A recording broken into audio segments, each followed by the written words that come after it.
The unconscious converts information into emotions whenever a change occurs in the environment, so the conscious can update its capacity, which is crucial for the human nervous system. The capacity update must be done before the sequence turns into a habit, because once it's set, the conscious won't able to tell you why it's following that particular routine.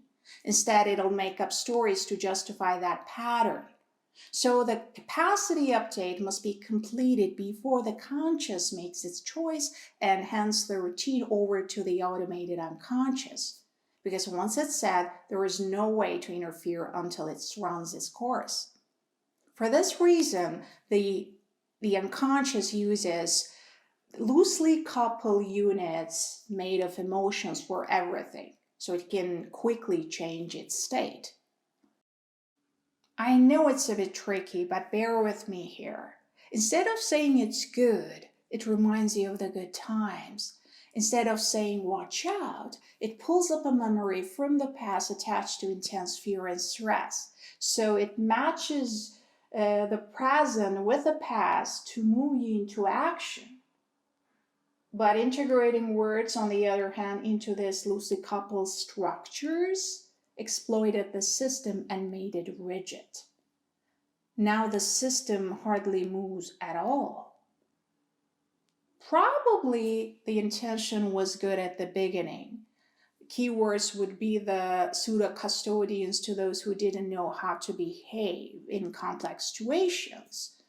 So they were structured as imperative sentences with no margin of thinking. Once you hit that intensity of emotions, words would turn into commands and tell you exactly what to do. And then you would start to telling a story based on that keyword about yourself or others.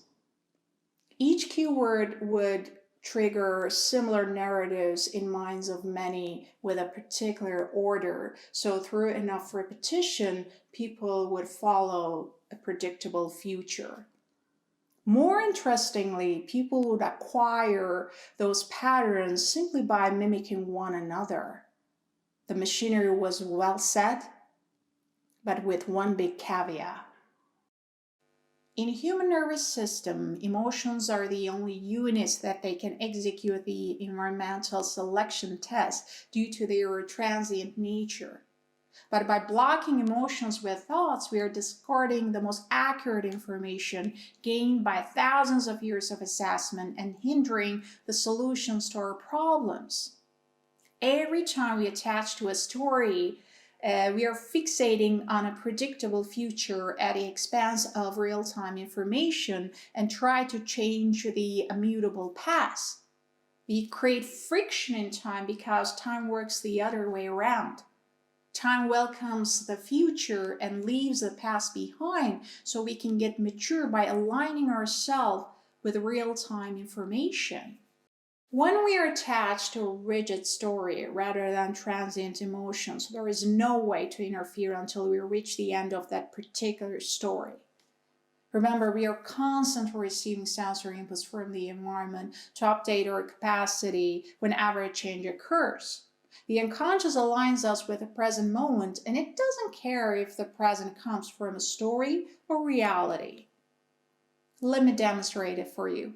Suppose you call up a memory attached to a quite dramatic storyline from your past when you were a little innocent child who was clueless about life. So it doesn't matter how old you are now.